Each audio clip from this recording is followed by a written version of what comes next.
dernière table ronde sur la robotique et les nouvelles intermédiations techniques au bloc opératoire. Je vous prie d'excuser l'absence de Ignacio qui a pas pu rester cet après-midi. Je vais donc m'occuper seule de la modération de cette table ronde. On va inverser, pour le PowerPoint c'est peut-être important, on va inverser l'ordre des présentations parce que nos derniers intervenants, l'un des deux doit partir plus vite et plutôt à un train à prendre. Et donc on va peut-être commencer avec vous. On va commencer avec vous sur... J'arrive. Vous êtes là.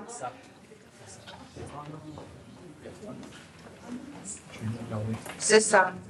Jean-Philippe Fouquet et Julien Berrouet sur innovation technologique en chirurgie, le recours au casque de réalité augmentée. Ah oui, je vous avais lu.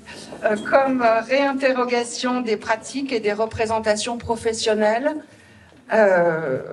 Voilà, c'est donc l'alliance d'un sociologue et d'un chirurgien.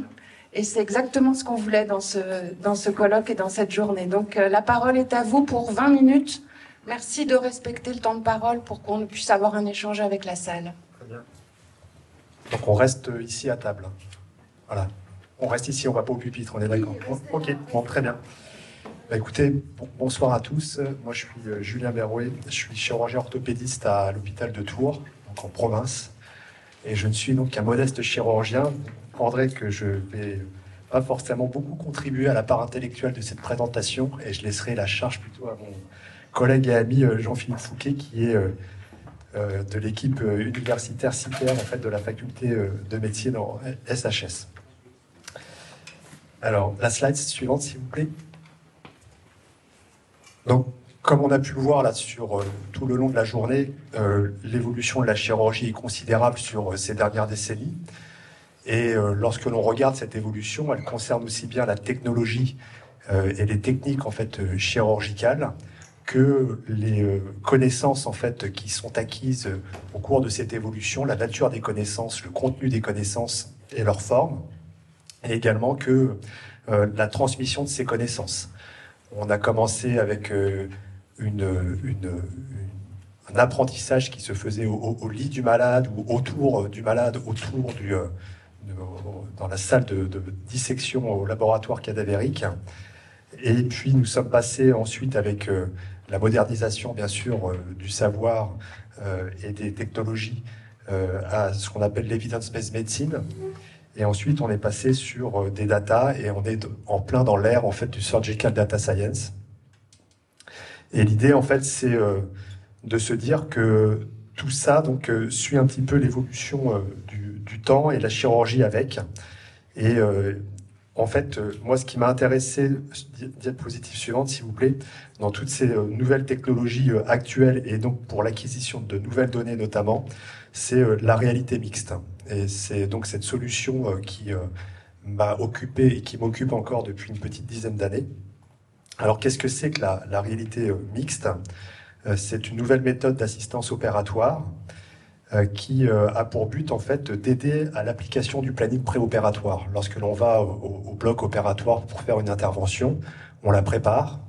Et cette préparation, donc, elle est possible désormais en orthopédie avec des logiciels dédiés, qui sont des logiciels qu'on va dire en fait presque personnalisés aux patients que l'on va opérer. On va pouvoir vraiment personnaliser l'activité, le geste que l'on va faire, et donc les implants que l'on va utiliser. Et l'objectif, c'est ce planning, c'est comment l'appliquer le plus précisément possible.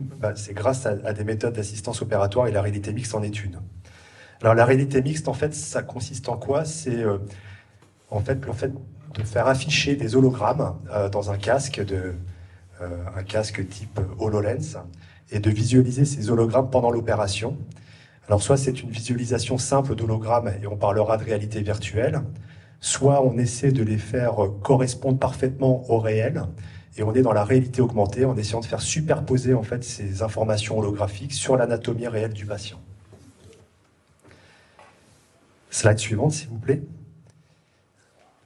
Alors ça, c'est un exemple justement de ce que l'on peut faire. C'est pour essentiellement de la chirurgie de l'épaule. Vous voyez qu'il y a cette information holographique qui est issue de ma planification et qui se superpose sur la glène de mon patient, et j'arrive en fait à reproduire ma planification avec une précision de 1 degré pour le positionnement d'une instrumentation d'aide à la préparation glénoïdienne pour la mise en place d'une prothèse.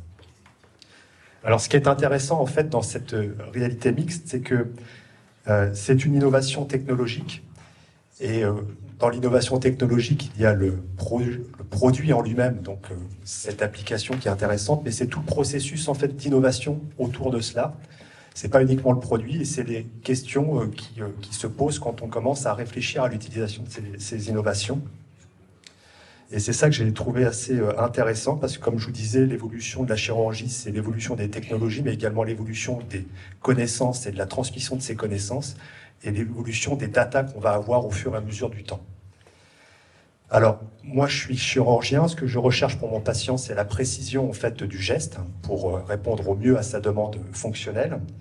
Et donc, en tant que chirurgien, toutes les études que l'on peut faire, ce sont des études de précision d'un positionnement d'un instrument ou d'une prothèse, et également en fait des analyses de répétabilité ou de reproductibilité. Il faut que ça soit fait très bien pour tous les patients et pas uniquement pour un patient sur 10. Donc c'est ça qu'on va rechercher. Et donc cette réalité mixte, on l'étudie nous en tant que chirurgien basique par des études de précision entre guillemets. Donc on va vérifier la différence entre un planning et ce que l'on a réalisé dans la vie réelle. Mais ce qui est intéressant avec la réalité mixte, c'est que, diapositive suivante, s'il vous plaît, c'est que je pense, je suis intimement convaincu en fait que cette chirurgie personnalisée, c'est la porte d'entrée pour avoir de la chirurgie personnalisée pour tous nos patients, et également en fait pour tous les chirurgiens. Il va y avoir clairement une démocratisation, je pense, du soin et de la qualité du soin pour l'ensemble des patients. Ça ne sera pas forcément pour une élite, ça sera pour la masse, entre guillemets. Et puis, il va y avoir également une démocratisation de l'expertise. Et c'est là que rentre en jeu l'enseignement qu'on va pouvoir également donner pour les jeunes en fait, que nous avons à former dans les CHU notamment. Et c'est de là, en fait, de ces observations et de ce raisonnement dans le processus d'innovation technologique que nous avons décidé de lancer en fait, cette petite étude sur Tours, autour de la réalité, l'utilisation de la réalité. Mettre le micro pour que pendant que je ne sois pas là. Pardon. Ah, j'ai plus de son. Pardon.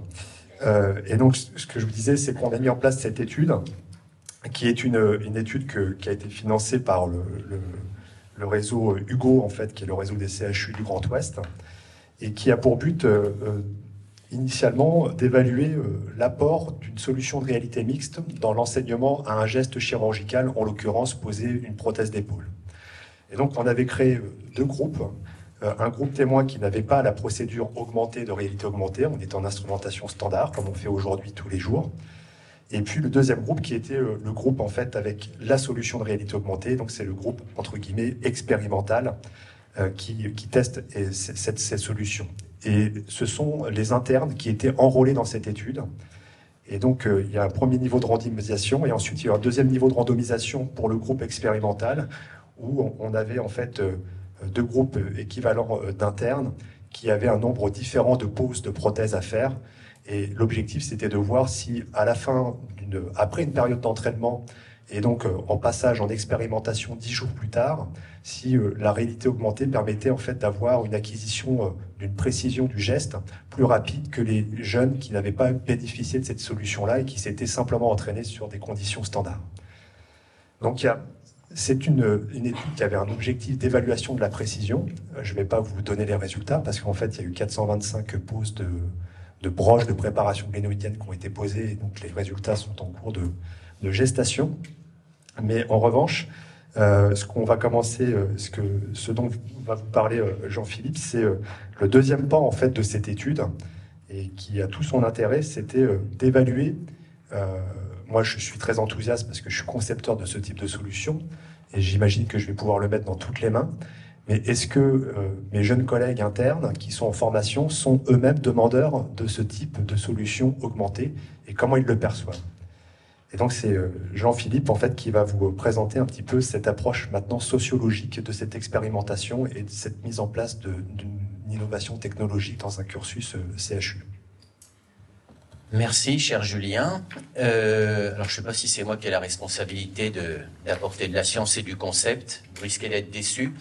En revanche, là où j'ai apprécié ce que vous avez dit, c'est-à-dire que nous, on a vraiment lu ce colloque comme une opportunité pour faire du commun. Et on a vu que le commun, dans l'atelier où j'étais avant, il y a quand même encore du travail, vu que ça continue à bien frictionner entre les frontières professionnelles, parce qu'on voit qu'il y a des recompositions en cours, qu'il y en a qui se voient comme des gagnants, d'autres de potentiels perdants, et que ça agite encore le groupe professionnel.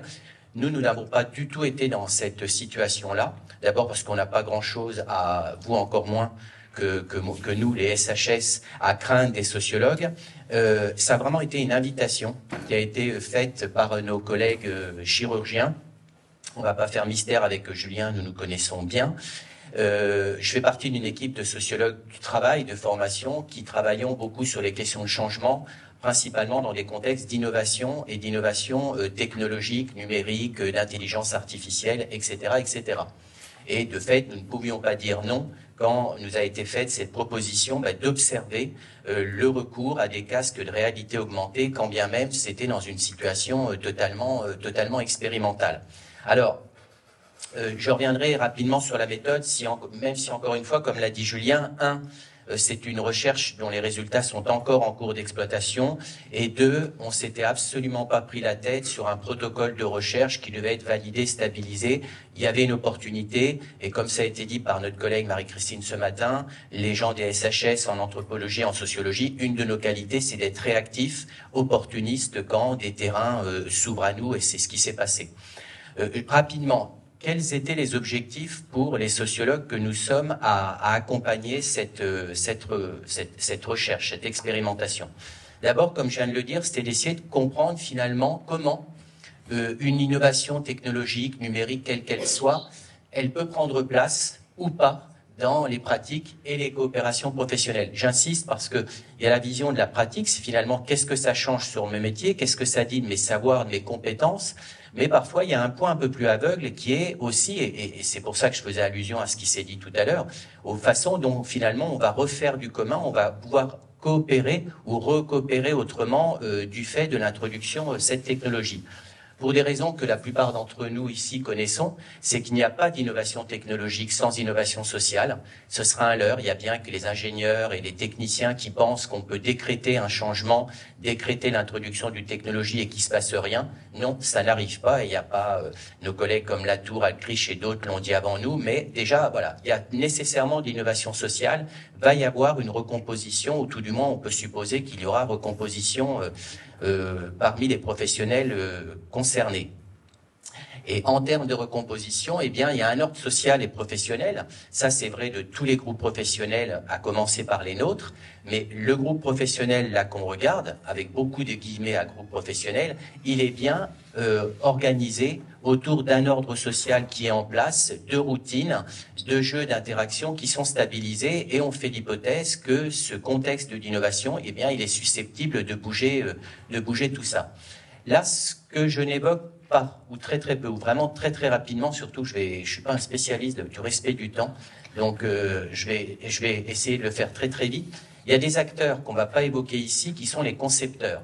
Mais j'y reviendrai rapidement parce que ce qu'on regarde là aussi, ce sont des groupes professionnels qui jusqu'alors fonctionnaient de façon un peu endogame d'autorégulation et qui aujourd'hui voient dans le jeu arriver des algorithmiciens, des informaticiens, des techniciens de toute nature qui finalement s'invitent, mais plus comme c'était le cas dans la périphérie du métier. Donc, je reviens pas sur la méthode, c'était extrêmement classique, c'était vraiment du live, direct live, donc des entretiens avec des médecins seniors, quelques-uns, et puis principalement des entretiens et des observations auprès des internes qui étaient invités à cette simulation, enfin ces tests. Slide suivante, s'il vous plaît. Donc du côté des aînés, je vais aller très très vite. D'abord parce que j'en ai pas interrogé beaucoup, et ceux que j'ai interrogés, ce sont aussi des gens qui avaient été confrontés à d'autres innovations. Il y a d'abord une première question, c'est autour de ce que j'appelle les enjeux, les questionnements autour des savoirs professionnels. Et on voit qu'il n'y a pas d'homogénéité des seniors, si on peut les appeler ainsi, dans l'introduction d'une innovation technologique. Ce sera un leurre de penser que c'est un groupe professionnel et qu'ils ont, comme Julien l'a très bien dit, il y a une appétence, il y a une curiosité, il y a manifestement quelque chose qui n'est pas vu comme un risque pour le métier du chirurgien qu'introduire une nouvelle technologie. C'est pas vrai de tous. Ça, c'est la première chose.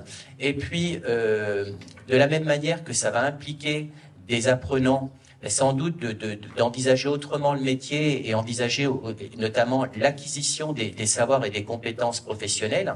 Il en est de même pour les aînés qui vont bien, eu égard à cette introduction de nouvelles technologies, bien devoir, alors sans doute repenser la pratique, on le voit bien à travers les petits films qu'a présenté Julien, mais de manière plus générale, c'est-à-dire comment je transmets ce savoir-là à partir d'un outil dont moi-même je suis pas sûr d'en posséder une totale maîtrise ou en tout cas sur lequel il n'y a pas nécessairement homogénéité. Et puis un point très important, c'est que ces outils-là du côté des seniors, clairement, ils sont potentiellement en train de rebattre un peu les hiérarchies professionnelles. C'est vrai de tous les corps de métier, c'est vrai de tous les secteurs, mais la médecine, dans son acception large, se caractérise par une logique hiérarchique extrêmement bien en place. Chacun est à sa place et tout fonctionne très très bien comme ça. Et là encore, on voit bien qu'à travers ces innovations-là, eh bien la place des pairs, potentiellement, dans cette transmission du métier, elle est à même d'être retravaillée ou encore une fois, peut-être que le rôle d'aîné que Julien peut jouer avec les jeunes, eh bien, l'innovation, le casque ou d'autres innovations, il y en a pléthore, sont susceptibles de les modifier. Et puis enfin, très rapidement, ce que je disais sur l'étanchéité des frontières professionnelles. Alors nous, il s'avère que dans la structure où je travaille, on passe beaucoup de temps aussi avec les concepteurs, de manière à les embarquer dans la conception pour que, encore une fois, ils seront au plus près de la demande ou du besoin. Et on voit bien qu'ils ne souhaitent plus du tout,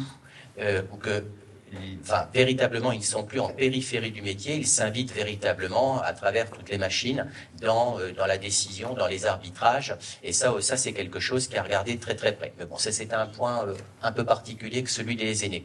L'autre slide, s'il vous plaît, c'est surtout celui-ci qui est intéressant parce que là, moi, j'ai passé beaucoup de temps avec les internes. Alors, deux grands résultats, puisque le temps est quasiment écoulé. D'abord, il y a un présupposé de départ, c'est, beaucoup d'entre vous sont concernés, on a une génération qui grandit avec les innovations technologiques et on part du principe que comme vous grandissez avec ces innovations technologiques, ça aille du smartphone aux voitures intelligentes ou tout un tas d'autres trucs intelligents qu'on a autour de nous, ça présupposerait qu'il y ait une sorte d'adhésion. Or, on constate que les savoirs de base sont des savoirs que les internes continuent à revendiquer très très fortement. Moi, j'ai jamais rencontré d'interne qui soit intégriste de la techno ou qui en soit totalement opposé. Mais il y a d'abord et avant tout ce cœur de métier qui constitue pour eux un gage d'expertise, de légitimité et finalement participe de la culture, de l'identité professionnelle. Et là-dessus, innovation technologique ou pas, on voit quand même qu'il y a un vrai souci que ce soit quelque chose qui soit conservé. Un autre élément qui est ressorti des entretiens et des observations que j'ai pu faire auprès de ces internes, ça c'est un constat qu'on fait beaucoup à travers nos enquêtes, c'est que c'est celle du curseur en fait. C'est-à-dire que là, on avait des casques qui avaient vocation, mais je parle sous ton contrôle, à être dans l'assistante, à être au plus près pour réaliser le geste technique qui soit le plus satisfaisant possible. Mais on voit qu'à chaque fois, il y a une question autour de, finalement, où est le curseur entre l'innovation technologique massiste, elle me supplée et puis je lui délègue jusqu'à finalement devenir un exécutant. Et ça, je l'ai beaucoup entendu, être relégué au statut d'exécutant, perdre en autonomie, ne plus être en capacité d'arbitrer parce que, comme c'est dit dans ce verbatim, une jeune interne me disait, ce n'est pas pareil si le casque est un outil qui nous dit quoi faire et quand faire, sans qu'on puisse réfléchir ou décider, ou bien si c'est un outil qui nous aide, nous guide et nous assiste. Ça revient considérablement dans les échanges, et on voit que là, c'est pour ça ce matin j'étais un peu déstabilisé, parce que on attend des uns et des autres d'être des oracles et de dire comment ça va se passer. Moi je rappelle toujours que les uns et les autres, je vous invite à lire l'ouvrage de Taleb sur le signe noir, qui disait que c'était très difficile de prédire, surtout l'avenir. On ne sait pas comment est-ce qu'il y aura une adhésion totalement effrénée, ou au contraire on va avoir un mouvement de frein. On voit juste qu'on a un moment, et ça c'est vrai de tous les groupes professionnels, qu'il y a un moment de très très forte sollicitation autour des innovations technologiques, numériques, d'intelligence artificielle, et que les professionnels dont on parle sont dans un processus d'appropriation, d'adhésion, de rejet, ou en tout cas d'apprentissage autour de cette nouvelle technologie. Et ce qui est ressorti de ces internes, c'est à la fois, je considère, nécessaire d'avoir une maîtrise du cœur de métier, et puis par ailleurs, eh bien, considérer qu'en 2023, c'est pas délirant d'imaginer qu'il y a d'autres outils qui vont nous permettre ou nous amener à faire autrement notre métier. Et puis par rapport au point que j'ai évoqué sur les aînés en petite réponse, eh bien finalement, ces internes-là, sauf cas contraire, devraient devenir à leur tour des aînés et donc transmettre à leur tour le métier. Et c'est vrai qu'ils se projettent dans un recours très important à la technologie qui ferait que finalement ce statut de père, ils le perdraient, même si c'est pas leur objectif principal de dire je veux transmettre, mais il y a quand même cette très forte culture dans nos métiers et notamment dans ceux de la médecine, qui fait que là il y a une vraie réflexion autour de ce rôle qu'on est peut-être appelé à jouer autrement, voire ne plus jouer si on est débordé par tout un tas d'acteurs et de technologies. Et enfin, juste pour terminer, mais ça reprend ce que je disais, slide s'il vous plaît, merci. Donc, conclusion, ouverture. En fait, l'étude, la petite enquête sociologique qu'on a faite, elle montre deux pistes principales, mais évidemment tout ça, ça mériterait d'être approfondi. D'abord, qu'il y a bien une vraie réflexion sur la relation que je vais construire avec l'outil qu'on va déployer, c'est-à-dire qu'est-ce qui va modifier dans la pratique professionnelle, qu'est-ce qu'il implique en termes de savoir que je vais devoir inévitablement conserver, mais peut-être d'autres abandonner parce que la technique va substituer à moi sur toute une partie du travail. Au contraire, d'autres compétences qu'il va falloir acquérir. Donc c'est quand même toute la question aussi de se mettre en danger par rapport à sa formation. C'est aussi l'incidence sur les coopérations et les hiérarchies. Qu'est-ce que l'introduction modifie dans les modalités de collaboration et de coopération entre les métiers? Et puis enfin, pour terminer, voilà, ce qui ressort de cette recherche, encore une fois, les résultats sont en cours d'analyse, c'est qu'en tout cas, moi, je n'ai pas rencontré de technophiles, de technophobes, mais plutôt des chirurgiens, que ce soit des gens qui soient en place ou qui soient appelés à devenir les seniors de demain, qui insistent sur le fait que ça doit être un outil au service d'eux et non en substitution d'eux. Alors, je sais je réinvente pas la roue en disant ça, mais c'est toujours mieux en le disant. Et ce que nous disent ces professionnels de façon unanime, c'est il y aura adhésion si ça apporte une efficacité, ce qu'on a bien vu à travers les degrés, où moi c'est vrai qui connaît absolument rien, j'ai bien vu qu'effectivement il y avait une précision, parce que je posais des questions idiotes, objectivement, faut le reconnaître. Là, tu as le droit de dire oui, mais c'est vrai que parfois je dis les 3-4 degrés, ça joue beaucoup, bah oui quand même, etc. Même si j'ai appris que sur des hanches ou des épaules, il y avait un peu plus de marge. Donc s'il y a une efficacité supplémentaire, il y aura normalement adhésion. S'il y a un gain de temps, c'est-à-dire si c'est une charge mentale, ça nécessite un temps supplémentaire, elle n'a pas d'intérêt. Si on conserve ce cœur de métier et de la part du médecin utilisateur, souvent la question de la panne est revenue. On m'a dit, il faut que je maîtrise mon métier. On m'a souvent parlé de la médecine de guerre. Alors c'est vrai qu'en chirurgie, vous êtes un peu des spécialistes aussi de cette chirurgie. On m'a dit, voilà, il peut y avoir une panne et peut-être qu'il faudra que je sois en capacité de faire sans cette assistance. Et puis enfin, et ça, je crois que c'est toi, Julien, qui me l'avait dit, mais ça, c'est un élément important. Il y a cette idée aussi il faut que l'utilisation s'inscrive dans les temporalités nécessaires de la formation. Ça veut dire quoi? Ça veut juste dire que, alors nous, Julien vous a parlé de Tours. Pour ceux qui ne connaissent pas Tours, c'est dans la région Centre-Val de Loire. La région Centre-Val de Loire qui fait partie j'ai terminé. Non, même pas. Une de ces régions qui est fortement désertifiée en termes de médecins. Et là, le risque, c'est qu'elles viennent sur des territoires pallier la difficulté ou la nécessité de raccourcir les formations. Donc là, il y a aussi des questions. En dehors de ça, voilà, c'était plutôt une très belle expérience et je remercie de en témoin mon collègue de m'y avoir associé. Voilà, vous voyez, j'ai même pas pris les 2 minutes. C'est rare pour un sociologue.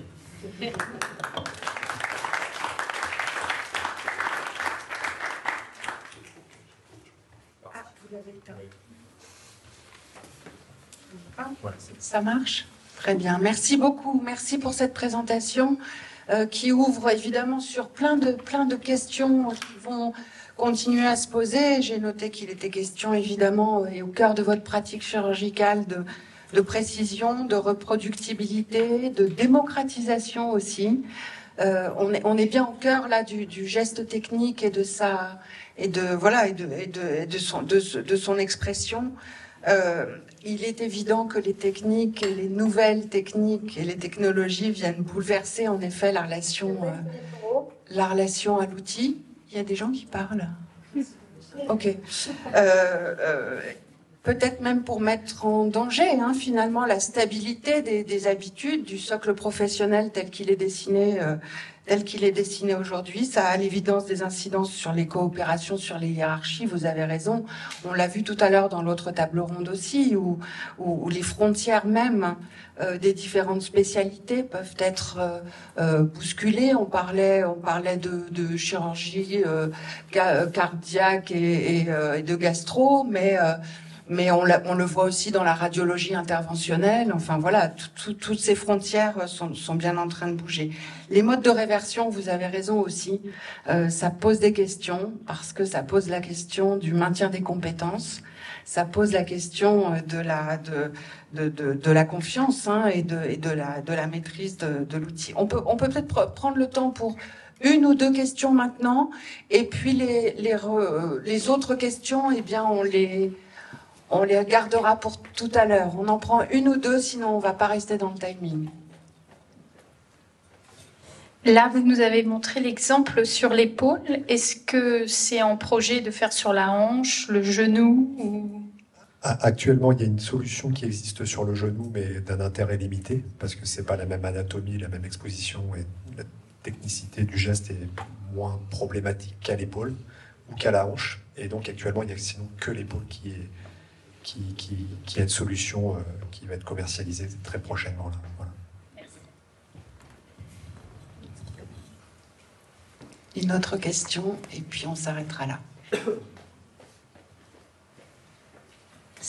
Je voudrais savoir si le fait d'avoir justement des technologies, ça pourrait être vu comme une manière, vu par les chirurgiens, comme une manière d'externaliser les compétences. Est-ce que ça irait dans le sens, aux collègues sociologues, dans le sens de ce que Max Weber appelait la rationalité accrue, c'est-à-dire standardiser les procédures, etc., afin que ça ne dépende plus des compétences, de la subjectivité d'une personne, mais que là, dans le sens de la démocratisation, que tout le monde puisse utiliser effectivement. Alors, est-ce que ça serait une perte de pouvoir, cette externalisation? Oui, c'est une très bonne question, parce que là, je vous ai présenté une solution de réalité augmentée, mais en amont de cette réalité augmentée, je vous ai montré une image de planification. Là, la planification que j'utilise, c'est un logiciel qui repose sur de l'intelligence artificielle, avec de la prédiction, avec des experts en fait, qui nous disent comment il faut faire. Et c'est vrai qu'on a l'impression qu'on peut perdre un petit peu la main dans tout ce process de technologie, du préopératoire au péropératoire, puis après il va y avoir le post-opératoire, parce qu'on va avoir plein de data qui vont passer dans la moulinette assurantielle, moulinette gouvernementale, pour les finances, pour tout. Et donc on peut penser qu'on va perdre un petit peu la main, mais justement c'est notre job, entre guillemets, notre responsabilité d'essayer de garder ça. Donc il faut être très vigilant dans la façon dont on va les utiliser. Il faut bien les évaluer et il faut garder le contrôle. Mais il y a clairement, en fait, ne serait-ce que sur la technicité du geste, la réalité augmentée là, que je vous montre, c'est une étape pour aller vers la robotisation, la robotique, où là, en fait, il n'y aura même plus le geste du chirurgien, ça va être programmé. Alors, le chirurgien devra quand même réfléchir à son cas, mais malgré tout, on peut perdre la main, en fait. Donc, il faudra être vigilant. Ça fait partie des enjeux, je pense, de toutes ces innovations technologiques, mais que ce soit pour la chirurgie comme pour autre chose. Enfin, votre voiture, les voitures intelligentes, entre guillemets, il ne faut pas qu'on perde la main si on ne veut pas aller dans le mur, quoi. Merci beaucoup. La robotisation, c'est pas toujours le remplacement du geste humain, c'est parfois son accompagnement, voilà. Bien, merci. On va garder les questions suivantes pour la fin et pour le débat final. Je vais maintenant passer la parole à Michel Alauzin, qui est chirurgien thoracique et cardiovasculaire à Montpellier, et qui va nous présenter une communication intitulée « Nouveaux agencements du bloc opératoire et transformation du raisonnement médical dans la société de démonstration ». Merci beaucoup.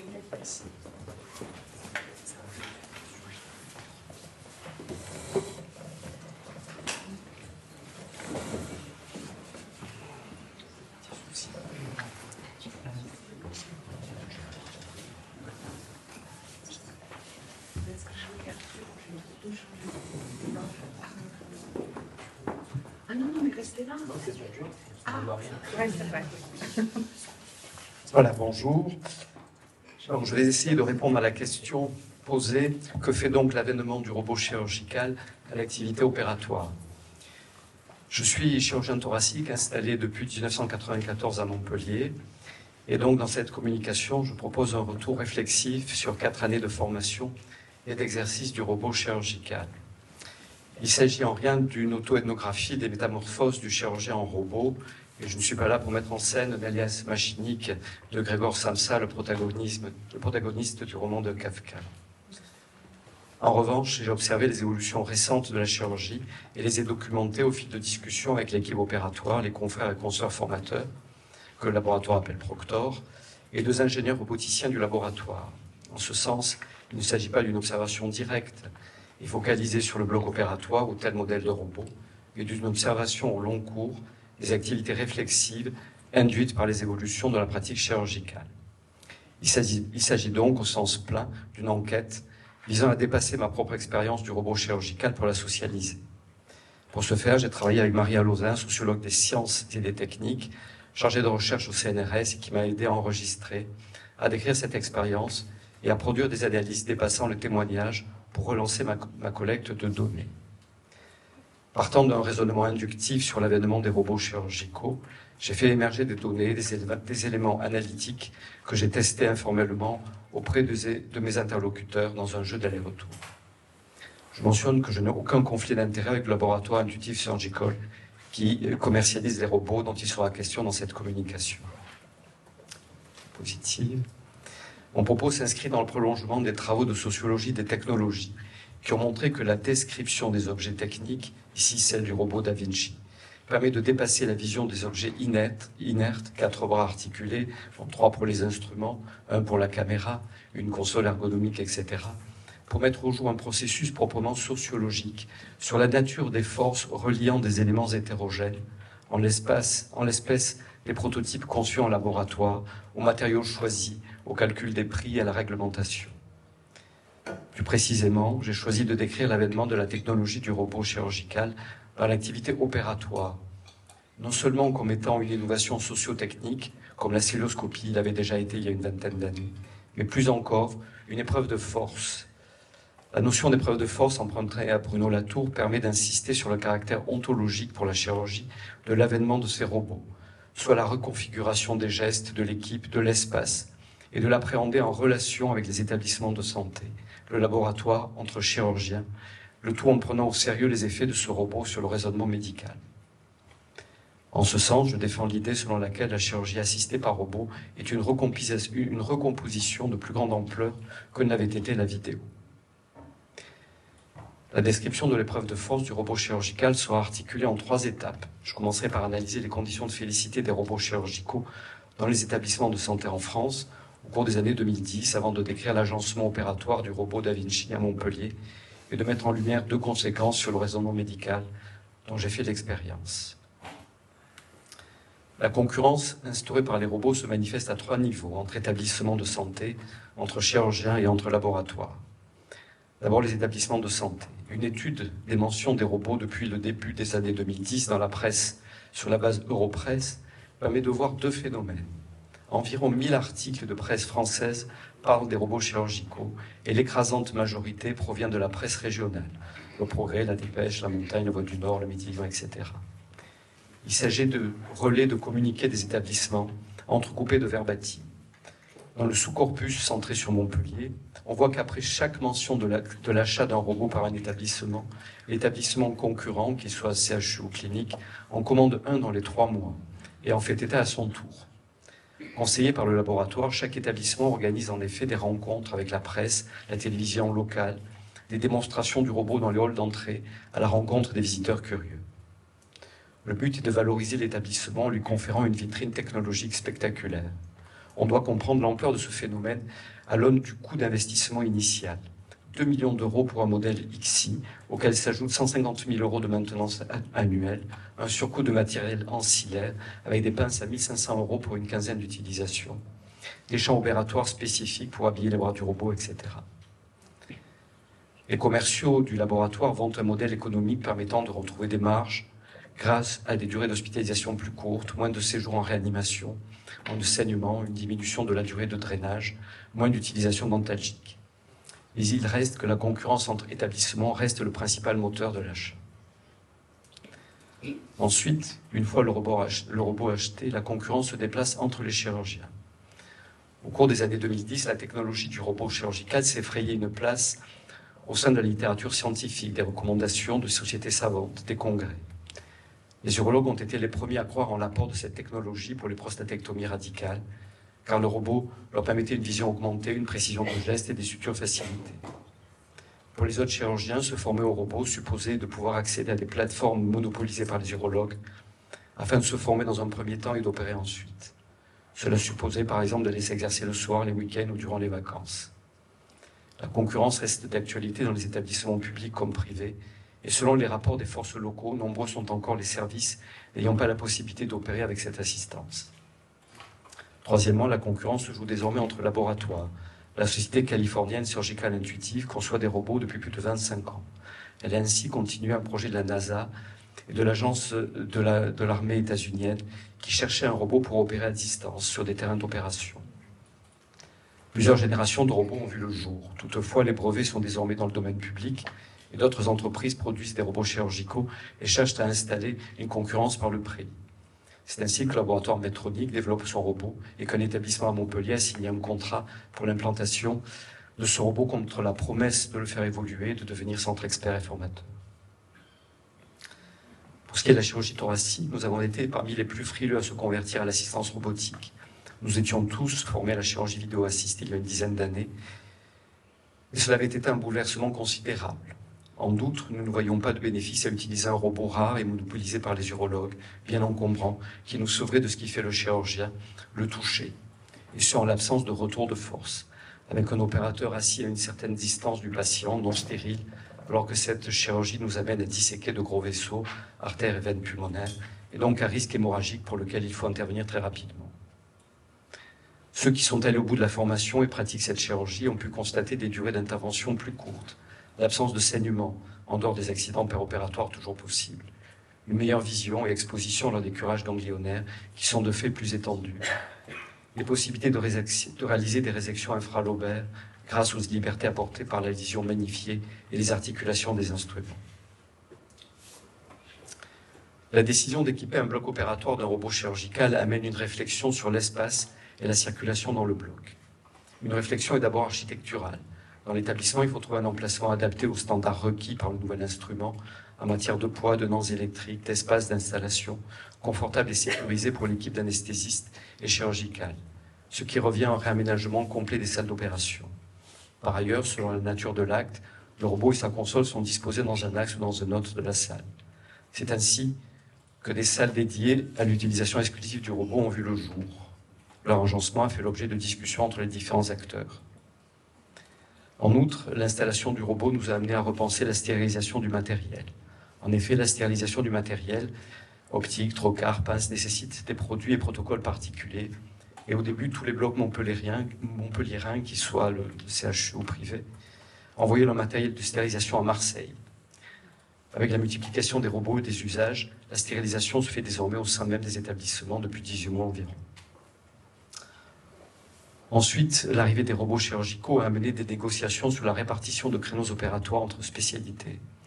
Dans les établissements où j'opère avec l'assistance du robot, l'urologie a été et reste encore la première utilisatrice de cette technologie. Puis viennent la chirurgie thoracique et enfin la chirurgie viscérale. Les créneaux sont gérés par le ou la chef de bloc qui envoie chaque semaine une mise au jour des programmes mensuels de chaque spécialiste afin de nous permettre d'adapter et d'ouvrir des plages opératoires. Les chirurgiens utilisateurs du robot ont ici un groupe WhatsApp intitulé Robot afin d'échanger informellement sur leurs congés, les créneaux libérés, mais aussi sur les soucis techniques, les éventuelles ruptures d'approvisionnement sur les recharges, les idées nouvelles d'aménagement du bloc et les retours d'expérience sur l'utilisation du robot concurrent du laboratoire de Maître Mick. La formation dispensée par le laboratoire est financée par l'établissement lors du contrat d'achat du robot. Elle s'effectue auprès de confrères et de consoeurs chirurgiens qui dispensent des formations et viennent assister à des interventions sous l'égide du laboratoire. Il s'agit là d'un renouvellement et d'une extension des modalités d'apprentissage par compagnonnage que je décrirai en 5 séquences. Je dis extension parce que la formation s'adresse aux chirurgiens, mais aussi aux aides opératoires et implique de nombreux acteurs. La première séquence concerne les entraînements au bloc sur un mannequin. Pour le chirurgien, le propos est de réaliser des gestes de plus en plus complexes, préhension, hémostase, ligature, suture, et de maîtriser la console. Pour les aides opératoires, il faut installer le robot, manipuler le dockage, l'utilisation des pinces. Cela suppose de réserver des créneaux en fin de journée, en soirée, durant les week-ends, afin d'éviter de gêner l'activité opératoire. Au départ, ces séances sont accompagnées par les ingénieurs, puis même seul au bloc, nos performances restent enregistrées, mises en série et surveillées.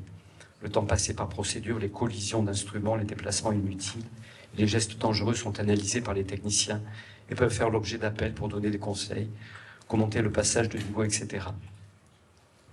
En parallèle de cela, et pour chacune des séquences suivantes, nous regardons des chaînes qui proposent des milliers de cas d'intervention chirurgicale, réglant les problèmes d'installation du patient, de mise en place des trocars et de techniques chirurgicales, que nous regardons avec nos aides opératoires afin de nous en imprégner et de discuter de notre pratique. La seconde séquence concerne des rencontres entre pairs. Les chirurgiens et les aides opératoires se déplacent dans des centres experts. Pour ma part, je suis allé à Dijon, à Rouen, à Marseille, pour assister à des interventions, discuter avec des équipes seniors et débutantes et partager nos interrogations, nos difficultés, nos doutes. Il s'agit de former un groupe professionnel national autour de l'utilisation d'une technologie. La troisième séquence est la validation de la formation qui se termine par un séjour de 48 heures à Strasbourg, à l'IRCAD, où les équipes suivent des cours de technique chirurgicale et réalisent des interventions robotisées sur des cadavres et des cochons. Ce centre accueille des chirurgiens venant de l'Europe entière afin de bénéficier d'un plateau technique de plus de 10 robots de dernière génération, de tables d'opération et d'un personnel qualifié pour anesthésier les cochons, préparer les cadavres mis à disposition par l'Institut d'anatomie voisin. À l'issue de ce séjour, moi-même et mes aides opératoires, nous avons été testés et avons eu la validation pour opérer avec le robot dans nos propres établissements. La quatrième séquence est l'automatisation surveillée. L'équipe chirurgicale reste suivie par un ingénieur du laboratoire qui surveille la courbe de progression et organise la prise en charge des premiers cas sur notre lieu d'exercice, assisté par un proctor qui nous secondera pendant les premières procédures. Cet accompagnement dure quelques semaines. Selon la courbe d'apprentissage du chirurgien, il faut 30 à 50 cas pour être à l'aise avec cette nouvelle technique. Les ingénieurs sont présents ou seront disponibles pour répondre à nos questions. Pour ces premiers cas, toute l'équipe est formée. En plus des aides opératoires, les infirmières circulantes, les anesthésistes et les infirmiers anesthésistes. On prévoit 2 interventions avec des marges suffisantes pour prévenir les petits soucis liés à l'inexpérience. Nous avons répété ainsi les procédures d'urgence et de conversion, c'est-à-dire de passage en chirurgie ouverte, qui pourraient être rendues nécessaires par un saignement non contrôlé ou des difficultés techniques. Un débriefing est organisé avec l'ensemble de l'équipe pour mettre au jour les améliorations à apporter. Et nous filmons aussi nos 50 premiers cas afin de les visionner et de réfléchir à nos erreurs, les pertes de temps, modifier notre approche chirurgicale. Enfin, la 5e séquence est l'autonomie professionnelle sous contrôle. J'utilise une application My Intuitive sur mon téléphone qui me relie au laboratoire et qui suit à distance mon activité, le nombre de cas, les temps d'intervention, la comparaison avec les moyennes européennes, le nombre et la nature des instruments utilisés, le nombre de changements d'instruments, de recharge, etc. Ceci n'étant qu'un petit nombre de données par rapport à ce que le robot recueille et que le laboratoire utilise afin d'améliorer sa technologie. Il est important de casser le caractère linéaire et de mentionner que certains chirurgiens et leurs équipes abandonnent pendant ou à l'issue de la formation, trouvant l'exercice chronophage, stressant ou non adapté à leur pratique. Toutefois, je souhaite ici insister sur un aspect dissonant par rapport à l'imaginaire socio-technique de la robotique et de l'interaction entre un humain et une machine. L'introduction du robot chirurgical n'entraîne pas un étiolement des rapports humains, ni un remplacement des humains par des machines. Au contraire, elle est le signe d'extension des professionnels présents dans les coulisses que l'on ne saurait réduire à l'équipe opératoire et aux mainteneurs du robot, et fait des contours du marché français du laboratoire un réseau de professionnels ad hoc dans lequel les équipes opératoires circulent à des fins de formation et de démonstration. L'économisation du raisonnement et la possibilité de résistance. Depuis la mise en place de tarification à l'activité, les acteurs de santé sont responsables du coût de leur exercice. Nous savons donc clairement que le développement d'une activité assistée représente un investissement qui a été explicité au début. Nous avons discuté avec nos directions sur les indications opératoires de chaque spécialité et sur l'usage du matériel renouvelable. Et ces discussions ont été particulièrement tendues au cours de l'hiver 2022-2023 en raison de l'augmentation des factures énergétiques. Nous avons ainsi assisté à des présentations sur les surcoûts, les choix budgétaires, les risques financiers encourus par l'établissement.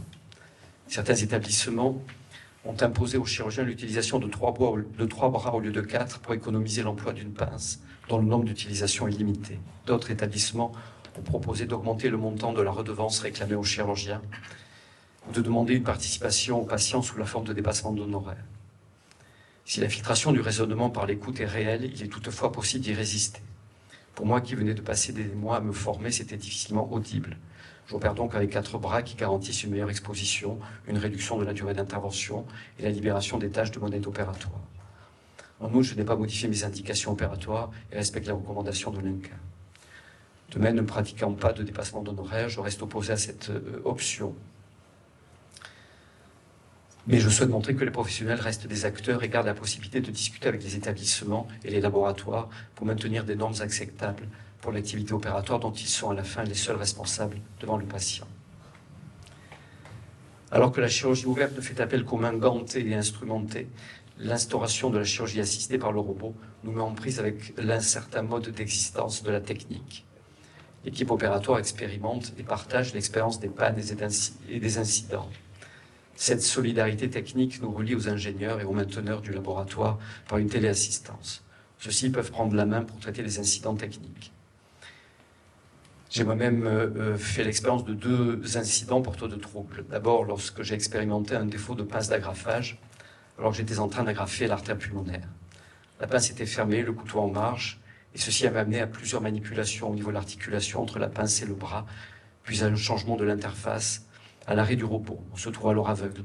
La fonction reset a réglé le problème, et il fallait discuter ensuite avec le laboratoire du remboursement de la pince défectueuse et déclarer un événement indésirable auprès de l'administration. Deuxième événement, au moment de la section de la veine pulmonaire, je m'aperçois que les mouvements de la pince sont inadaptés, d'amplitude anormale et anarchique. Et l'incident survient alors que 2 chirurgiens venaient assister aux interventions dans le cadre de leur formation robotique. Fort heureusement, l'ingénieur était présent et a réalisé ces manœuvres qui m'ont permis de reprendre la main et de terminer l'intervention. Ces 2 événements constitutifs d'un trouble ont fait l'objet de discussions au sein de notre groupe WhatsApp avec les autres utilisateurs du robot qui ont participé à nous rendre collectivement plus vigilants. Au terme de ce parcours, je propose de lire à la fois l'épreuve de la chirurgie robotique comme étant un élément typique de ce que Claude Rosenthal nomme la société de démonstration.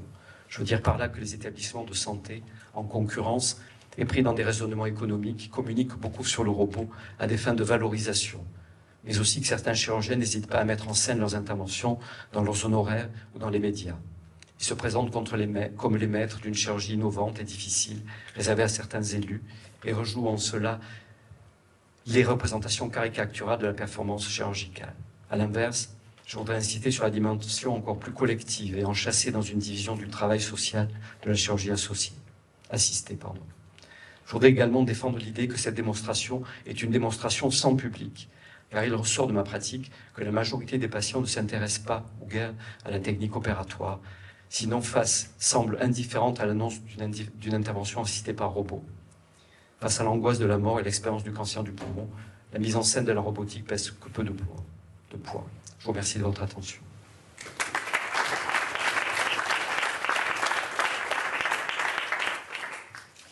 Merci beaucoup pour cette immersion au cœur de votre pratique à la première personne. C'est très très riche tout ce que vous avez dit. Merci aussi pour le respect du temps de parole. C'est parfait. Ça nous laisse du coup le temps peut-être pour une ou deux questions rapides. Non, juste sur la fin, moi justement, j'ai plutôt l'expérience de patients qui viennent en demandant justement s'ils peuvent être opérés par robot. Donc ça ne nous est pas vraiment arrivé. Si, bien sûr, ça arrive, mais je trouve que sur l'ensemble des gens que j'opère par robot, le problème technique est vraiment au deuxième plan. Alors je ne sais pas comment l'expliquer. Il y en a peu qui posent des questions sur la technologie, sur la réelle robotisation, le caractère déporté de l'acte, ou si c'est une tierce personne qui l'exerce à la place du chirurgien. Finalement, ces questions, elles apparaissent peu. Alors, quand ils rentrent au bloc, les patients demandent d'avoir le robot, parfois. On le leur montre, ils aiment le toucher, voir un petit peu ce qu'on peut voir au travers de... Mais pas plus. En fait, comme si finalement, c'était assez secondaire pour eux.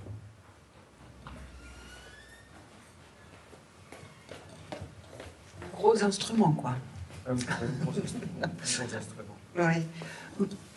Oui. J'ai une question. Vous avez dit que vous avez fait 10 ans en célioscopie et là, maintenant, au robot. Est-ce que vous retourneriez en célio ou pas du tout?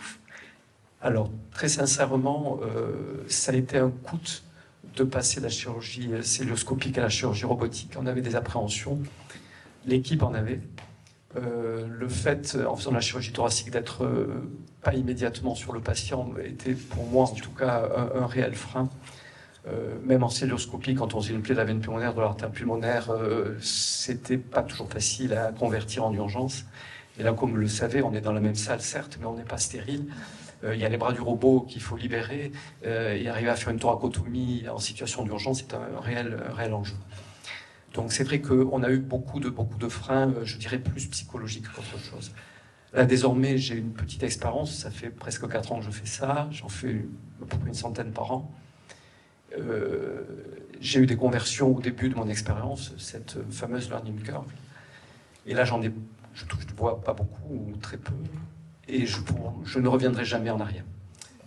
Et moi et mon équipe, c'est-à-dire que si vous posez la question à mes aides opératoires qui se sont mises au robot, aucune n'a envie de revenir à la célioscopie. Donc c'est pour nous un réel plus. Mais pour les patients aussi, sans doute. On ne le fait pas que pour nous. Merci beaucoup. À moins qu'on ait le droit de dépasser sur l'horaire, je pense que nous devons garder les prochaines questions pour la fin, s'il nous reste du temps. Je vais passer maintenant la parole à Anne-Charlotte Millepied, qui est doctorante en sociologie à l'EHESS et à l'Université de Genève, et qui va nous parler de la vision professionnelle dans la chirurgie de l'endométriose. À vous pour 20 minutes. Merci.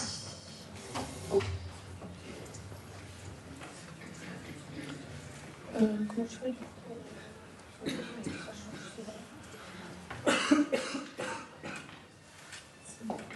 Mais ici, ouais.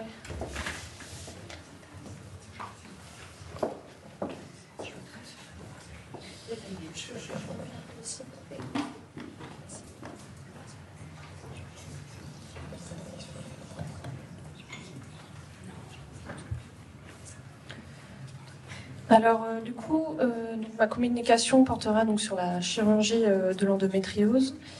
Je pars ici d'une recherche que je mène dans le cadre de ma thèse de doctorat en sociologie, qui est toujours en cours et bientôt finie, j'espère, dans laquelle je m'intéresse à différents enjeux qui traversent la prise en charge de l'endométriose dans un contexte où elle est devenue ces dernières années un problème de santé publique. J'ai mené une enquête par entretien auprès de femmes ayant été diagnostiquées afin d'appréhender leurs parcours médicaux et les répercussions de la maladie sur leur vie quotidienne et leur trajectoire biographique. Et à côté de ce matériau, j'ai aussi mené des entretiens et des observations plus ponctuelles auprès de médecins qui se sont spécialisés dans la prise en charge de cette maladie, en particulier auprès de radiologues et de chirurgiens gynécologues. Donc c'est dans ce cadre que j'ai été amenée à m'intéresser à la chirurgie, moins du point de vue des femmes qui se font opérer que du point de vue du coup des chirurgiens qui ont développé une expertise en chirurgie de l'endométriose. Je précise ça parce que du coup, ça veut dire que je suis pas spécialiste de la chirurgie. D'abord parce que je suis sociologue et pas médecin, et ensuite parce que c'est un petit point que je traite dans ma thèse. Du coup, pour cette présentation, je m'appuie plus précisément sur 13 entretiens menés avec des chirurgiens de divers statuts et lieux d'exercice, et sur l'observation de 18 interventions chirurgicales, et un matériau complémentaire, notamment composé d'observations dans des congrès professionnels. Du coup, l'endométriose, juste pour contextualiser, elle est aujourd'hui comprise comme une maladie bénigne et chronique, principalement gynécologique, mais pas uniquement, dont la définition est avant tout histologique. Elle se caractérise par la présence de cellules similaires à celles de l'endomètre en dehors de l'utérus ou de la cavité utérine. Ces cellules saignent chaque mois sous l'influence du cycle hormonal, mais comme elles ne sont pas à leur place, elles viennent s'attacher aux organes alentours et entraînent le développement de kystes, de nodules, de lésions et aussi d'adhérence. Les symptômes les plus fréquents sont les règles douloureuses, les rapports sexuels douloureux, les règles abondantes, les douleurs et la fatigue chronique, les rapports sexuels douloureux, je l'ai déjà dit, les troubles digestifs et urinaires et l'infertilité, entre autres. Ces symptômes pouvant être invalidants, les répercussions de la maladie sur la vie quotidienne sont nombreuses. Et je rappelle aussi que c'est une maladie très fréquente parce qu'elle touche environ une femme sur 10 en âge de procréer. Historiquement, le diagnostic et la thérapeutique de l'endométriose relèvent de la juridiction de la chirurgie gynécologique, mais cette juridiction a vu ses frontières se modifier à partir de la seconde moitié du XXe siècle. D'abord, elle s'est trouvée renforcée par les évolutions des techniques chirurgicales et en particulier avec le perfectionnement de la célioscopie, qui, notamment avec le passage à la vidéo, a considérablement amélioré la précision du diagnostic et des gestes opératoires, réduit le temps opératoire et contribué à diminuer grandement les complications. Et aujourd'hui, la quasi-totalité des interventions pour endométriose sont réalisées par voie célioscopique. D'un autre côté, la chirurgie, tout en devenant plus performante, s'est quand même trouvée progressivement remise en question. En tout cas, les frontières de cette juridiction se sont redéfinies, d'abord sur le plan thérapeutique par le caractère incontournable de l'hormonothérapie, qui représente le traitement de première intention, et plus souvent conjugué avec des thérapies complémentaires non médicamenteuses. Ce qui fait que progressivement les indications chirurgicales se sont resserrées sur les cas d'endométriose dite sévère, c'est-à-dire lorsque les atteintes sont profondes, infiltrantes et qu'elles impliquent notamment le tube digestif ou la vessie. Les techniques aussi de PMA ont aussi contribué à limiter le recours à la chirurgie dans les cas d'infertilité. Et également, du coup, sur la redéfinition des frontières de cette juridiction, à partir des années 80-90 et surtout les années 2000, les techniques d'imagerie médicale en radiologie, notamment l'échographie endovaginale et l'IRM, sont venues progressivement remplacer la chirurgie comme outil de diagnostic. Pas complètement. Du coup, les différentes médiations techniques qui sont les différentes médiations techniques qui sont mobilisées dans l'identification et l'authentification de l'endométriose, donc les microscopes, l'échographie, l'IRM, la célioscopie, nécessitent avant tout de développer des compétences relatives à la production et à l'interprétation de champs visuels et d'images. Pour authentifier l'endométriose, il faut avant tout la visualiser, la voir. Et c'est pourquoi, dans ma thèse, je m'intéresse aux habiletés techniques et perceptuelles développées par les médecins pour saisir et agir sur l'endométriose. C'est sous cet angle-là, du coup, que je m'intéresse à la chirurgie. Donc pour cela, je me suis notamment tournée vers la notion de vision professionnelle, qui est un concept proposé par un anthropologue et linguiste, Charles Godwin, qui désigne, je cite, les manières socialement organisées de voir et de comprendre des événements répondant aux intérêts particuliers d'un groupe social donné, en l'occurrence un groupe, une profession. C'est une notion qui s'inscrit dans un ensemble plus large de travaux en sciences sociales, qui vise à aborder les activités cognitives et perceptuelles en tant que phénomènes sociaux et culturels, Dans les approches dites de l'action située ou encore de la cognition distribuée, on considère que les fonctions et les activités cognitives ne sont pas purement mentales, localisées dans le cerveau individuel, mais sont plutôt, je cite le sociologue Christian Likop, une propriété caractéristique de collectifs hétérogènes, faits de personnes et d'artefacts. Donc ces approches font de la cognition et de la perception des pratiques ancrées, situées dans des interactions sociales et des environnements matériels, et donc observables. Ma présentation s'organisera en 3 parties. D'ailleurs, je ne vois pas le temps défiler quand ça se met. D'abord, je reviens. Oui. Non, c'est bon. Du coup, donc d'abord, je reviendrai rapidement sur la place de la radiologie dans la planification chirurgicale. Ensuite, je montrerai pourquoi la chirurgie de l'endométriose profonde et sévère est considérée comme complexe et comme relevant d'une expertise spécifique. Et enfin, je rentrerai plus en détail dans la mise en œuvre des habiletés perceptuelles pour avoir prise sur l'endométriose en cours de chirurgie. Donc, concernant la place de la radiologie, j'ai essentiellement mis les extraits d'entretien en fait, sur le PowerPoint. Je vous cite cet extrait d'entretien avec un... Donc, sous les noms, en fait, sont des pseudonymes, avec un chirurgien d'une 60aine d'années, PUPH, dans un CHU en région, un lieu historique de prise en charge de l'endométriose. Les radiologues performants qui commencent à nous donner une idée, je dirais que c'est au début des années 2000. Avant, on ne faisait pas beaucoup d'imagerie parce que ça ne servait à rien. Ils disaient qu'ils voyaient des trucs, on ne les trouvait pas. Ils disaient qu'ils ne voyaient rien, on les trouvait quand même. Donc en fait, on partait la fleur au fusil, on se débrouillait en paire opératoire. C'était les doigts qui permettaient de se faire une idée.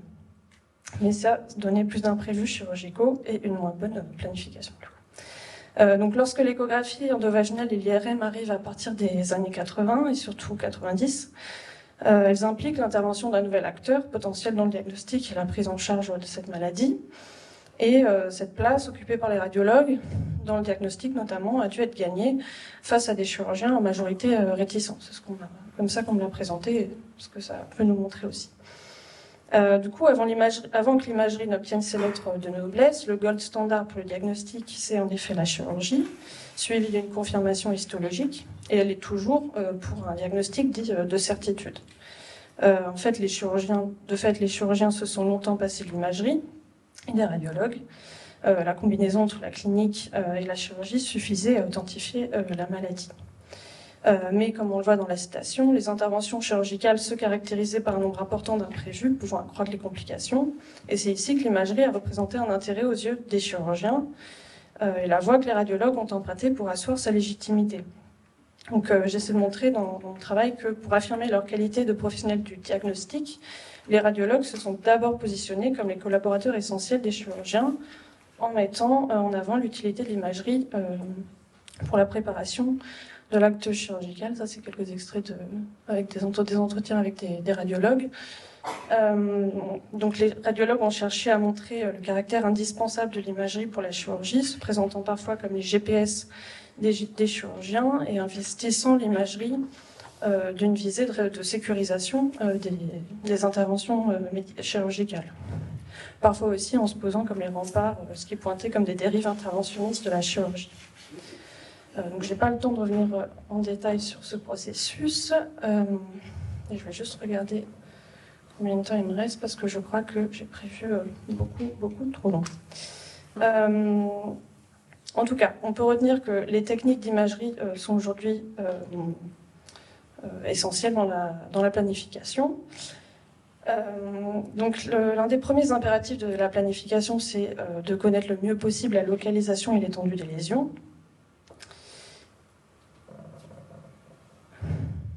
Donc ça nécessite la réalisation d'un bilan d'imagerie qui doit fournir une cartographie la plus précise possible.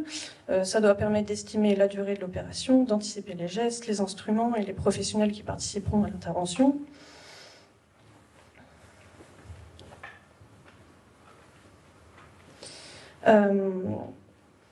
Dans cet extrait, ce qu'on voit, c'est notamment le fait que la planification, elle répond à un double impératif professionnel. D'abord, un impératif éthique et médico-légal, ce qui est qu'on ne risque pas une complication dont la patiente n'a pas été informée.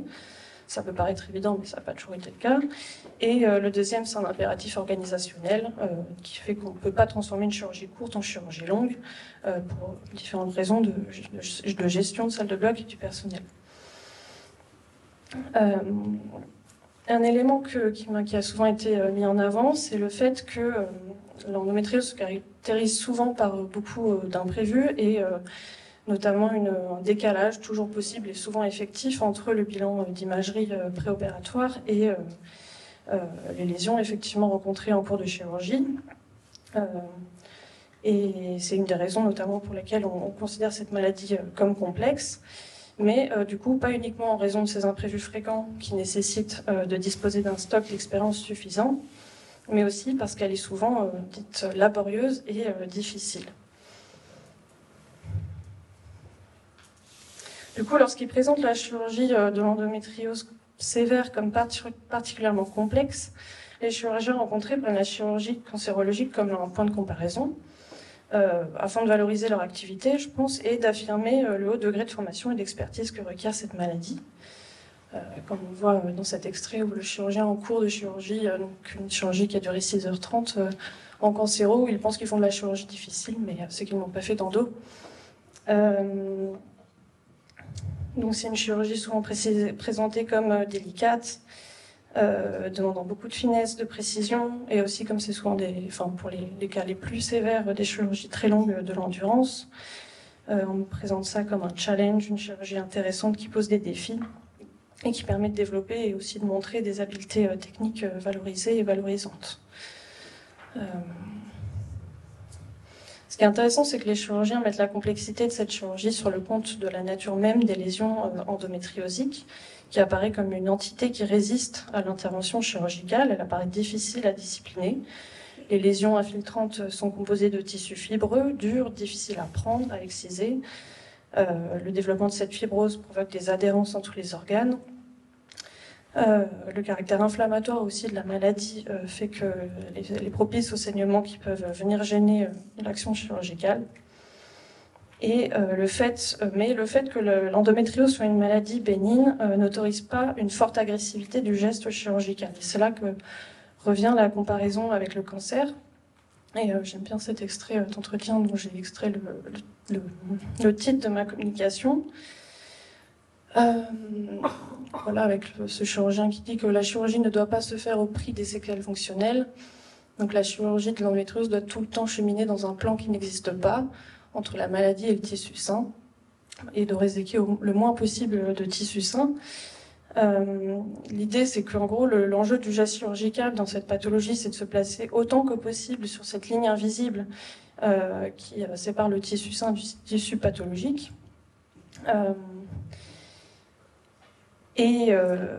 Voilà, d'essayer d'enlever le maximum de tissus pathologiques sans léser davantage les organes affectés et du coup pour limiter les complications post-opératoires. En gros, l'idée c'est toujours, pour soigner, il faut toujours essayer de faire l'exérèse la plus complète et la plus précise et la plus complète possible, mais en même temps c'est jamais possible de tout enlever. Donc cette tension fondamentale, je vais passer sur ce point-là. Ça apparaît en tout cas comme une sorte de tension fondamentale, éradiquer la maladie tout en préservant les organes et derrière la qualité de vie. Ce qui se traduit souvent par la question suivante, vaut-il mieux en enlever trop ou pas assez ? Voilà, un chirurgien parle de compromis à trouver, d'équilibre précaire.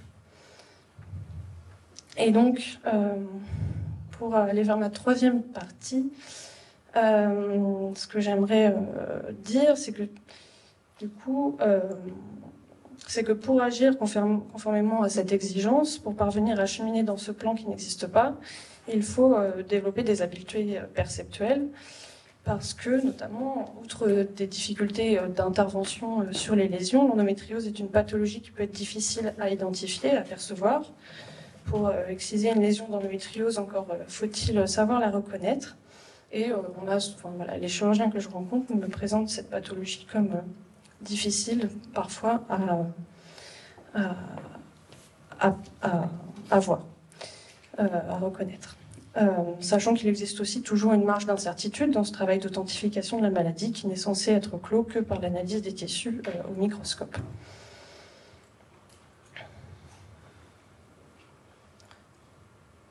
je passe un peu là-dessus. C'était juste sur la notion de prise qui est proposée par deux sociologues, Christian Bessy et Francis Chateaurenaud, dans leur sociologie de l'expertise.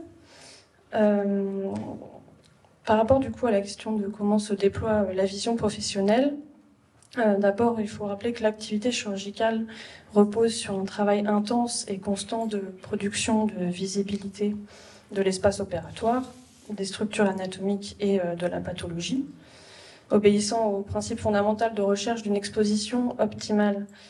Cet accomplissement de la visibilité de l'espace opératoire passe notamment par des actions de libération de l'espace. Donc c'est pas spécifique à l'endométriose.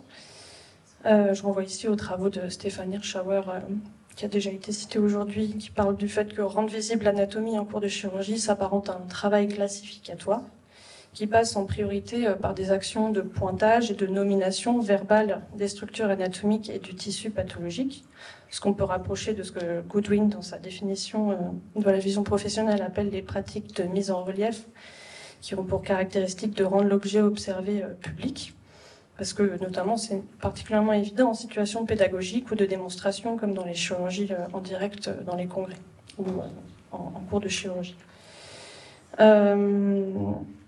Les lésions d'endométriose, elles ont des aspects très variés en termes de taille, de forme, de texture, de couleur. Elles divergent aussi beaucoup en fonction des localisations.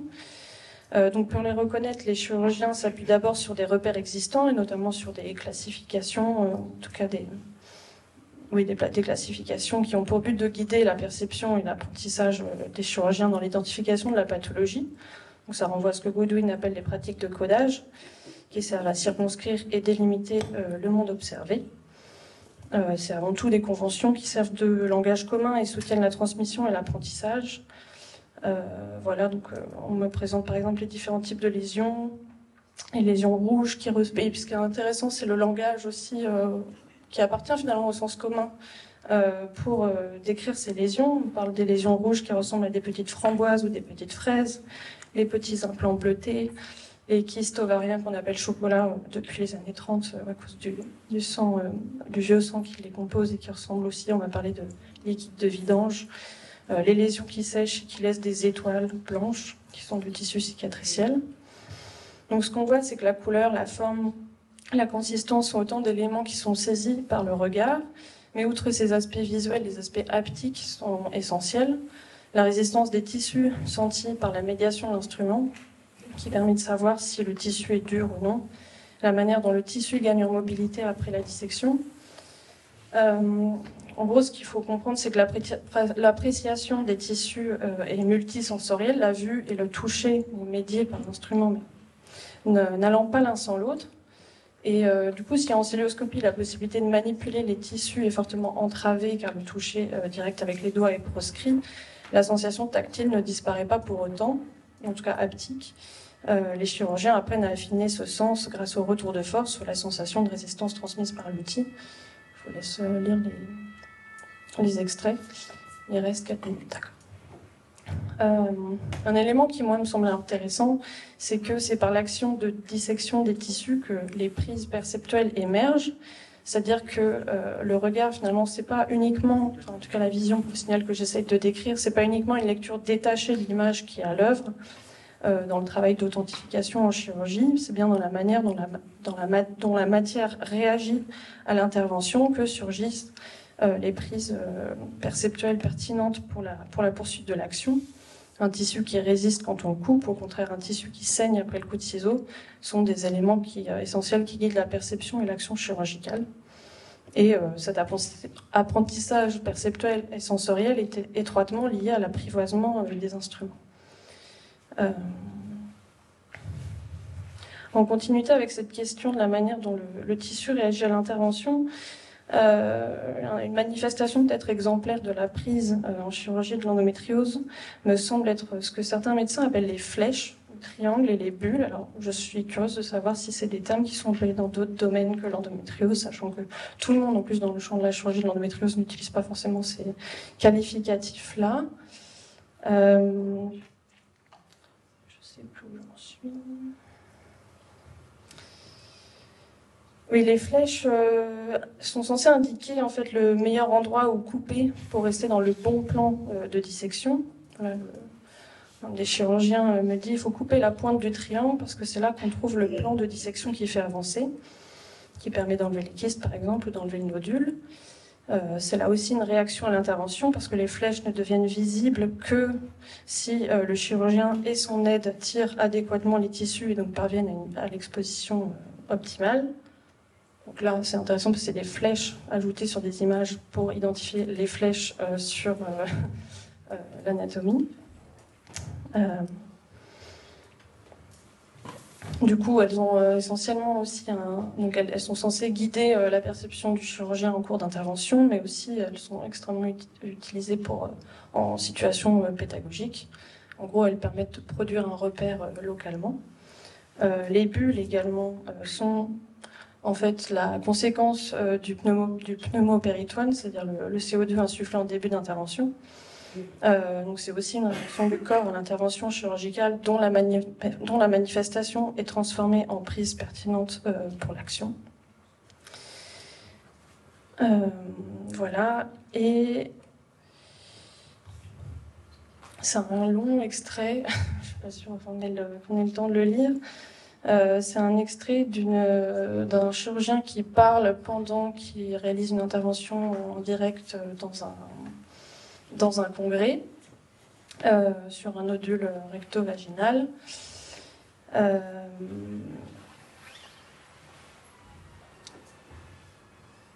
Et ce qui m'intéresse, parce que je parlais des... Bon, je vais revenir. Du coup, ce qui m'intéresse dans cet extrait, c'est le fait qu'il mette son doigt dans le vagin pour s'aider à opérer. Donc c'est une pratique assez fréquente. En fait, ce qui m'intéresse dans cet extrait, c'est l'incertitude qui caractérise l'action chirurgicale et le principe d'indétermination qui la structure. C'est-à-dire que malgré les différents éléments fournis par la planification opératoire, l'étendue réelle d'une lésion reste incertaine jusqu'à la fin et cela pousse le chirurgien à adopter une posture pragmatique consistant à suivre la lésion. Ici, cette incertitude est entretenue par un doute dû au décalage entre les signes qu'il a perçus lors de l'examen clinique au cours duquel il sentait que le vagin était infiltré par le nodule et les signes recueillis en début d'opération où il ne sentait plus en fait le nodule au toucher, il ne sentait plus la même infiltration au toucher vaginal. Et du coup, cette incertitude est à la base d'une indétermination du geste, jusqu'où il va falloir poursuivre le geste. En l'occurrence, le chirurgien ne sait pas s'il sera amené à ouvrir le vagin. Bon, là, il peut se permettre de le faire. C'est un organe qu'on peut se... Oui, il faut que je coupe. Alors, Finir même. Oui, pardon. Voilà, en tout cas, ce type de repère, ce qui relève soit de pratiques cognitives, soit manuelles, voilà, les flèches, les bulles, les doigts, sont des pratiques de marquage de l'environnement qui servent à identifier les lignes de démarcation entre le tissu sain et le tissu pathologique. Et voilà, et c'est aussi, donc, une dernière phrase, c'est justement dans l'optimisation de cette perception des limites entre le tissu sain et le tissu pathologique que les nouvelles technologies qui sont le sujet de ce panel et dont je n'ai pas parlé sont porteurs d'énormément de promesses en chirurgie de l'endométriose. Merci, et je m'excuse.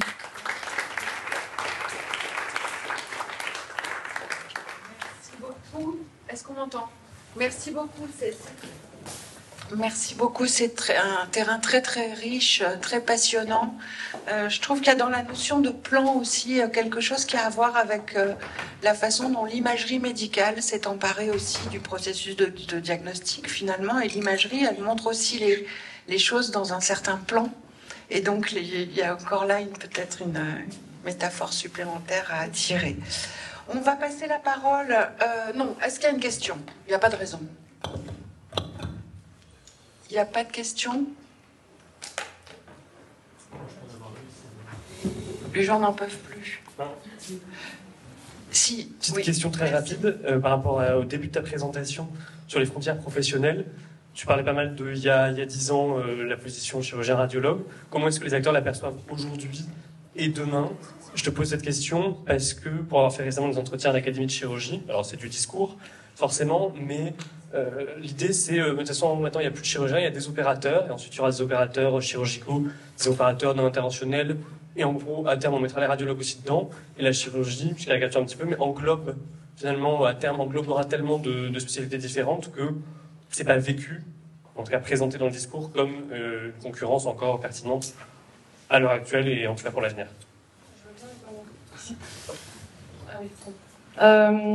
Aujourd'hui, je dirais que cette distinction elle reste importante, notamment dans la question du diagnostic et de la clôture de l'authentification de la maladie, où je perçois quand même encore beaucoup de friction entre radiologues et chirurgiens sur un peu qui a le dernier mot.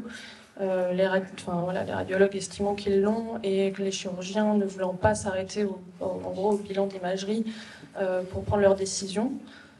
Ce qui fournit d'ailleurs des justifications toujours aux pratiques de chirurgie exploratrice et à visée diagnostique. Mais ce qui est important, il y a toujours cette forte distinction entre la radiologue et le chirurgien. Il y a beaucoup de lieux où ils se côtoient assez peu, surtout dans les lieux où il n'y a pas encore de staff interdisciplinaire autour spécifiquement de l'endométriose.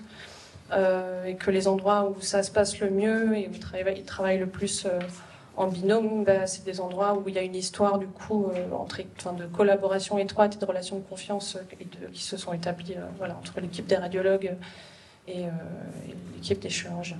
C'est pas pareil partout. Merci beaucoup. On va passer à la dernière intervention. On a du retard, mais je pense que c'était inévitable dès lors qu'on avait laissé 20 minutes aux intervenants. Ils les ont très bien respectés d'ailleurs, mais en même temps, si on veut avoir le temps, tout petit peu de temps pour échanger, et encore, on n'échange pas avec ceux qui sont à distance. Je vais passer maintenant la parole à Marilou Ryoko, pour une intervention sur un processus de conception. On va être là en amont, finalement, du geste chirurgical au bloc.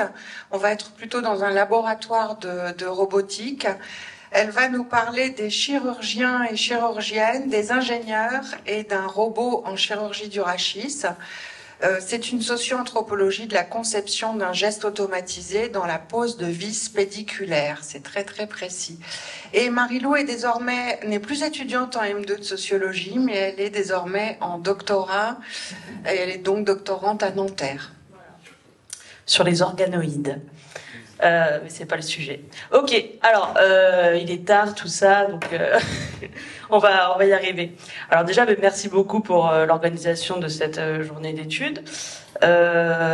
Donc voilà, c'est un mémoire que j'ai mené à l'EHESS l'année dernière sous la direction de Caroline Morico et Arnaud Saint-Martin. Donc on va commencer sans attendre par une question. Alors, que se passe-t-il dans les coulisses de la conception d'un robot chirurgical et comment les acteurs engagés justifient-ils leur entreprise?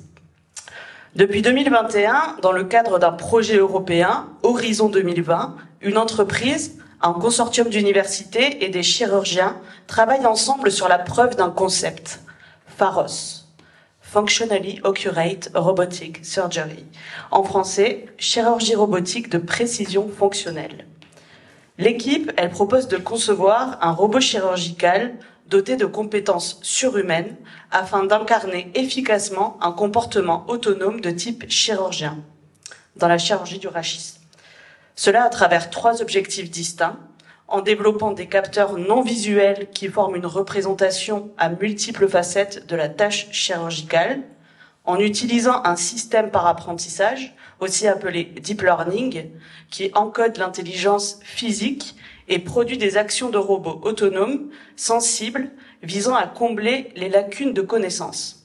Et enfin, en développant des capteurs permettant au robot de percevoir et d'interagir avec son environnement. Donc l'idée, elle n'est pas ici juste d'assister le chirurgien, comme c'est le cas avec un télémanipulateur comme le Da Vinci, mais bien de remplacer le geste. Donc, si l'on se tourne vers la littérature, on va trouver de nombreux articles venant justifier cette entreprise. Placer des vis pédiculaires à main levée, sans assistance robotique, sans une connaissance précise de l'anatomie lors du perçage, peut entraîner de graves complications côté patient. Aussi, sont couramment utilisés 2 types d'imagerie pour venir en aide à la visualisation des chirurgiens au cours de l'opération, comme la tomodensitométrie ou la fluoroscopie. Néanmoins, ces techniques, elles utilisent des rayons nocifs pour le patient et le personnel du bloc opératoire. Aussi, l'exposition répétée à ces technologies augmente le risque de cancer. Mais alors, est-ce que l'argument sécuritaire mis en avant à travers ces études est-elle le seul à pouvoir justifier cette entreprise ? Je pose ici l'hypothèse qu'il n'est que la partie visible visant à entretenir un régime de promesses technoscientifiques. Je cherche tout d'abord à comprendre le cadre normatif de ce projet et par quelle traduction celui-ci passe-t-il pour être éligible à un financement. Dans un deuxième temps, par un détour au bloc opératoire, nous verrons comment un des chirurgiens embarqués dans le projet, Elie, en test d'ingénierie au laboratoire de l'ISIR, perçoit son geste à l'aune de son automatisation. Nous chercherons également à comprendre comment la collaboration chirurgien-ingénieur influe sur le travail de ces derniers. Enfin, je questionnerai la place du sociologue au fin de ce processus de conception. Afin de répondre à mes questionnements, je m'appuie sur des entretiens réalisés avec des ingénieurs du projet, le principal investigateur et un chirurgien, mais aussi sur une observation réalisée au bloc opératoire aux côtés de ce dernier. Donc, l'intervention de l'Union européenne. Alors, le projet Pharos dépend, comme abordé plus haut, d'Horizon 2020, un programme de subvention européen qui lui a alloué 2 990 898,75 €.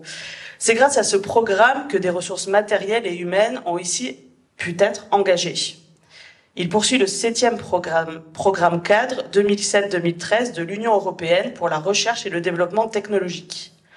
Cette initiative répond aux nouveaux objectifs que se sont donnés les 15 pays membres de l'Union européenne en mars 2000 lors du Conseil européen extraordinaire réuni à Lisbonne, devenir l'économie de la connaissance la plus compétitive et la plus dynamique du monde.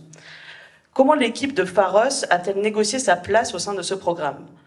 Bruno Latour et Michel Callon nous ont donné des clés pour comprendre le réseau nécessaire dans lequel doivent s'immiscer des idées afin d'arriver au stade d'innovation.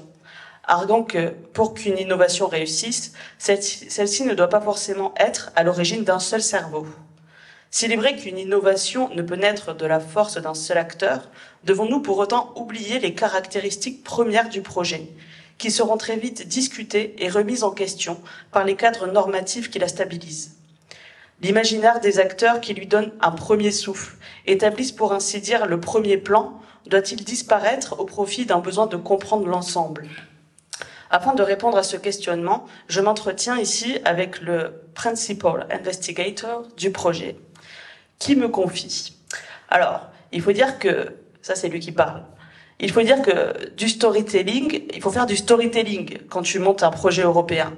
Donc l'idée de départ, je vais te dire une histoire qui vraiment au départ tenait bien la route et qui n'était pas du baratin pour la forme, c'était de dire que quand on travaille avec les instruments de l'entreprise X, on a une mesure de ce qui se passe au bout de l'instrument et elle est utilisée pour guider le robot. Autrement dit, en temps réel, on vérifie ce qu'on fait. L'idée générale partait d'une espèce de comparaison avec un GPS. Utiliser ce qui se passe à la pointe de l'instrument en temps réel pour guider. Donc ça, c'est l'idée concrète. Mais tu peux pas vendre ça comme ça à un projet européen. C'est trop concret, c'est trop ingénieur. Donc il faut que tu vendes un concept dont la réalisation que je viens de décrire est l'illustration. Et le concept, c'était exactement ça. Mais bon, après il a fallu écrire le projet. Et là, ça a été horrible. T'as des canevas à remplir, etc. Et là, ils ont rajouté « functionally accurate », puisque c'est ça le concept. Enfin, maintenant, ce mot s'est au fur et à mesure vidé de son sens. On va faire des modèles de précision fonctionnelle. Je sais même pas ce que ça veut dire. Et puis, en fait, le projet, il est passé. Et une fois qu'il est passé, on s'est tous mis à le relire et objectivement, personne ne comprend. Ce qui peut nous interpeller, c'est le sentiment de dépossession que témoigne le directeur au cours de l'élaboration du projet. Il nous apparaît qu'en dépit d'une idée qui tenait la route, celle-ci n'est pas survécue à sa traduction afin de répondre aux attendus de la Commission européenne qui semble finalement restreindre l'imaginaire de cet acteur. En effet, il semble que, dans un second temps, tout s'écroule une fois que l'idée se heurte au canevas, aux cases à remplir. Nous rejoignons ici l'idée de Tricouart qui indique que les programmes de financement de recherche de l'Union européenne reposent sur des critères d'éligibilité étroits, restreignant du même coup la marge de manœuvre des acteurs qui soumettent des projets. Travailler à partir du document soumis à la Commission européenne et le soumettre à mes enquêtés lors des entretiens m'est apparu comme une solution afin de comprendre comment les ingénieurs évoluent aujourd'hui à partir de ce cadre normatif. Quand je présente le document à l'ingénieur en chef embauché en post-doctorat après que le projet ait été accepté, celui-ci éclate de rire avant de continuer ainsi. Ok, donc honnêtement, la définition du projet, c'est parce que c'est un projet de recherche. On définit un truc qu'on n'est pas forcément sûr à 100% de faire pendant la recherche. Pour mon interlocuteur, ce qui justifie le flou qui plane sur le projet de recherche se justifie justement par le fait qu'il en soit un. Mais alors, une fois accepté, que reste-t-il de l'âme du projet? Comment les différents acteurs parviennent-ils à retrouver du sens à leur activité? Aussi, quand je questionne ce même ingénieur sur la malléabilité du projet en cours, voilà la réponse qu'il me donne. C'est vraiment difficile au début d'imaginer toutes les parties jusqu'à la fin. Par exemple, la palpation pour le robot, c'était pas prévu au début. C'était un projet de recherche. C'est vraiment un brainstorming tout le temps pour trouver des idées qui peuvent améliorer la situation. Il en ressort que pour innover, il faille éviter les modèles rigides, mécaniques, les définitions trop précises des tâches et des rôles, ainsi que les programmes trop contraignants. Ça, c'est Madeleine Acriche, Michel Callon et Bruno Latour en 88. Ainsi, bien que le projet se soit progressivement vidé de son sens pour le principal investigator, jusqu'à lui échapper complètement au moment de la soumission, un autre ingénieur semble ici avoir gardé une grande marge de liberté dans laquelle il peut toujours entreprendre de nouvelles idées. Des alternatives naissent donc en cours de route, qui finalement, du moins pour certains, semblent donner sens à leur entreprise. On voit bien ici, comme le montre Thomas Joly, que les imaginaires sont à la fois des éléments constitutifs et qu'ils sont constitués au cours de l'action. Pierre Benoît, excusez-moi. Pourquoi j'ai mis Thomas? Je ne sais pas. C'est un metteur en scène. Pardon. Mon passé me rattrape. Ok, on va passer au paradoxe du chirurgien. Alors, j'interroge ici le geste du chirurgien à travers la notion de virtuosité déployée par Nicolas Daudier. Pour Nicolas Daudier, la virtuosité, elle se révèle dans l'ordre du faire, de la performance, qui, dans sa réalisation, exclut toute intentionnalité. Ça, c'est mon journal de terrain. Je suis invitée au bloc opératoire par Ellie, le chirurgien de l'équipe Pharos. L'adolescente qui va se faire opérer souffre d'une déformation des vertèbres en 3 dimensions, sur le plan coronal, sagittal et axial, ce qui est la définition de la scoliose, me glisse Ellie. La patiente est installée sur le dos et est endormie par l'anesthésiste. La salle d'opération est chargée en personnel. Comme nous sommes à l'hôpital, qui est aussi un endroit de formation, nous comptons dans les rangs des soignants à côté de l'IBOD, de la penseuse, de l'anesthésiste et du chirurgien, un externe, une interne et un interne anesthésiste. Au moment de réaliser le perçage pédiculaire, le chirurgien se tourne vers moi et me lance fièrement. Là, c'est censé être le moment du robot. Mais tu vas voir, nous, on fait sans robot. Est-ce que tu peux me remettre mes lunettes? Me demande-t-il. Mal assuré, je passe ma main au-dessus du champ opératoire et fais remonter ses lunettes qui avaient glissé au bout de son nez. Il se lance alors dans le perçage. Plus personne ne dit mot. Tout le monde est ici au courant de la dangerosité et est tendu vers son action. Quand il me dit « là, c'est censé être le moment du robot, mais tu vas voir, nous, on fait sans robot », cette parole marque une dualité entre un geste réalisé à la main et la technicité d'un geste robotique recherché. Ellie se retrouve dans un dilemme entre sa profession de chirurgien et son activité d'ingénieur. Cependant, quand il souligne « nous, on fait sans robot », il réaffirme sa place du côté de la culture chirurgicale. Ce schéma de perception du monde social renvoie à des valeurs morales ancrées dans un ensemble de pratiques et d'interactions au travail. Hogarth, dont le chirurgien, du moins, durant son acte, ne peut se détacher. Le perçage se divise alors en plusieurs temps. Ellie vient tout d'abord réaliser un pré-trou avec un poinçon à os, là où seront ensuite insérées les vis pédiculaires. Pour réaliser ce geste, une main reste rigide en orientant l'outil et l'autre perce en réalisant de petites rotations. Dans cette action, Ellie y va alors avec toute la force de son corps. Corps et outils semblent indifférenciés. Il insère ensuite une sonde courbée afin de creuser davantage et laisser le libre champ à la vis. Cette opération est plus délicate et contraste nettement avec la précédente. La minutie avec laquelle il entre et ressort la sonde rappelle un travail d'orfèvre. Avec un palpeur à billes, il vient mesurer la profondeur et la résistance de son trou. Pour cela, il enfonce franchement son ustensile jusqu'à ressentir une résistance. Pour Pénef, en chirurgie, on évoque brio et virtuosité, plutôt qu'adresse et tour de main. Les descriptions du travail chirurgical font souvent référence à des métiers artistiques, piano, l'art de la miniature. Ces mots, comme le commentaire de l'ingénieur sur le travail du chirurgien, ne sont pas sans rappeler l'ouvrage de Jan Kelevich sur la virtuosité du pianiste. Dans ce texte, ce dernier présente le corps à corps du pianiste avec son instrument devant les spectateurs. Ceci fait écho à l'engagement du corps du chirurgien qui en fait ressortir toute sa virtuosité. Daudier, face à l'équipe. L'opération de perçage est répétée par l'interne de l'autre côté de la colonne sous le regard et les conseils du chirurgien. Lorsqu'elle se sent en difficulté, Élie lui conseille de palper pour se guider un peu. Tu vas sentir. Au moment du perçage, ils n'ont pas recours à la radio. Selon le chirurgien, tu ne peux te fier qu'à la vertèbre précédente. C'est donc par empirie que l'on avance. Quand son interne se retrouve en difficulté, il la guide en posant sa main sur la sienne et ne cesse de lui répéter de mettre sa main pour sentir quand elle a un doute. Il finit par lui demander si elle est stressée. Elle répond par la négative. Pourtant, son regard fermé et ses gestes hésitants la trahissent.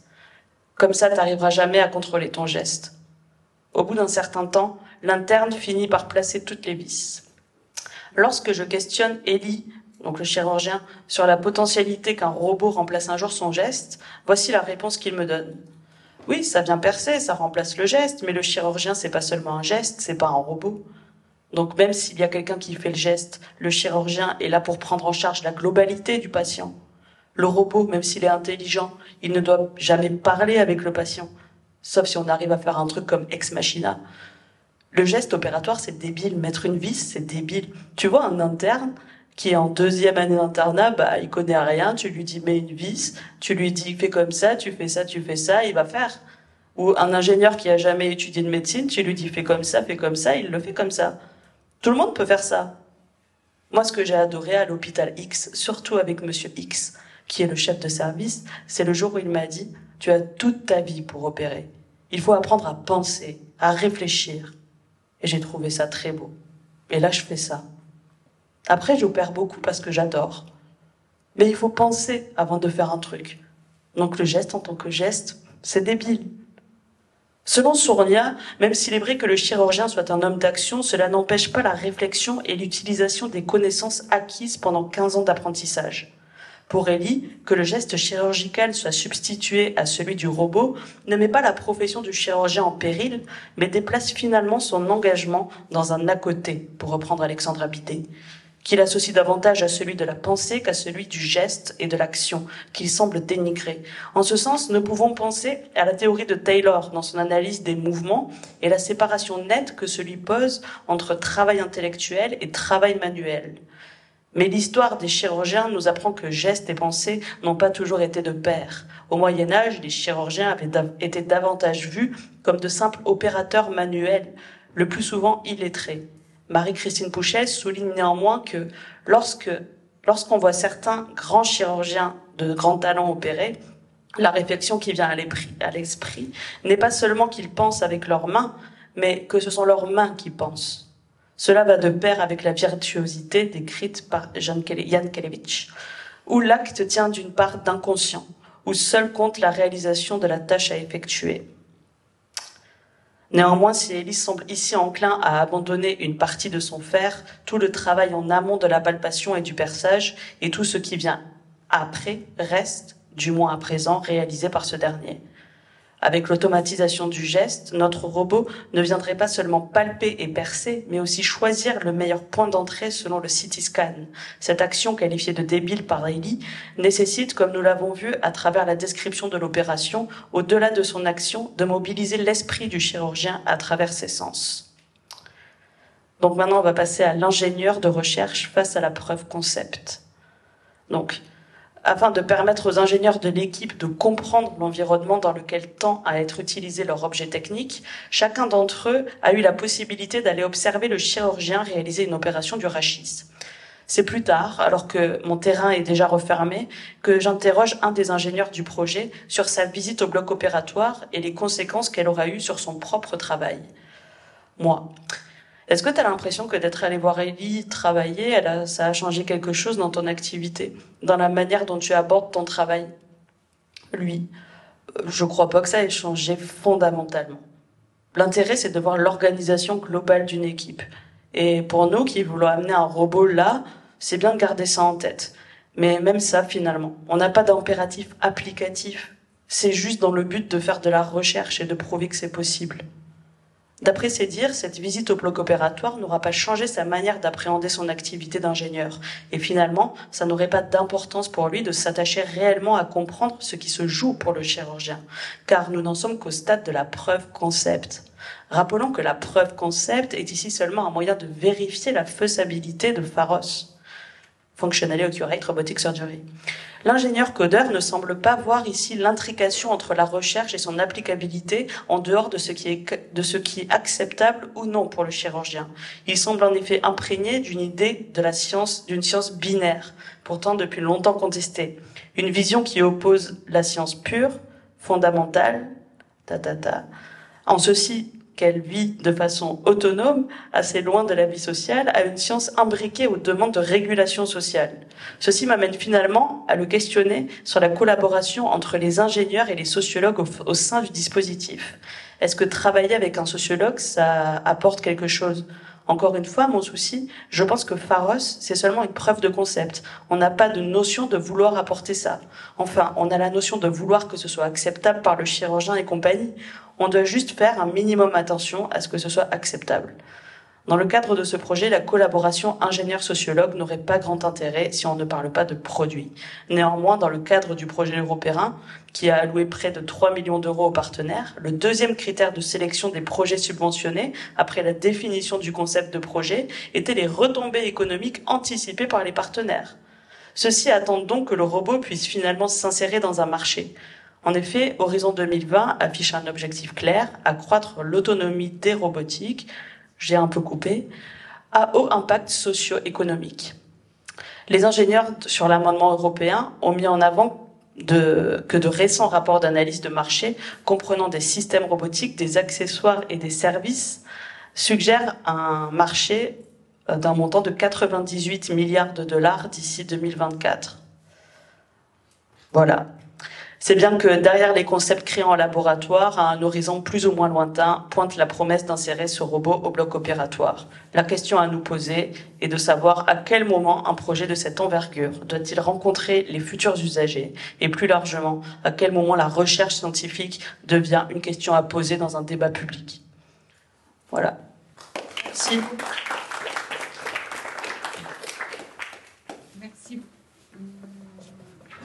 Merci beaucoup. Y a-t-il une question ?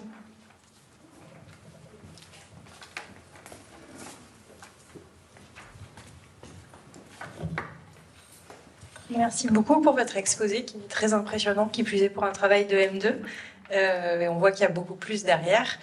Moi, je me demandais, en fait, je suis assez surprise presque de l'attitude cynique sur la preuve et le projet des acteurs, ou peut-être que c'est un effet de l'ironie dans la lecture des extraits.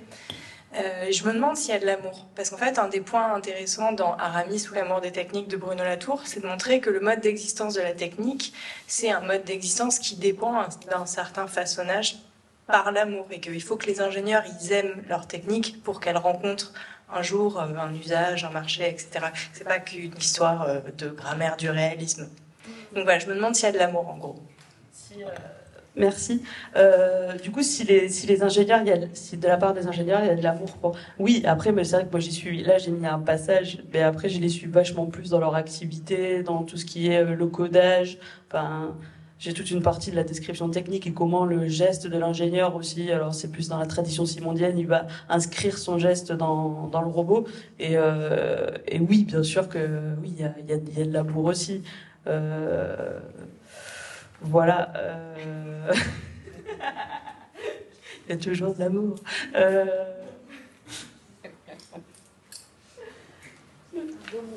Et moi, je peux vous poser une question. Oui.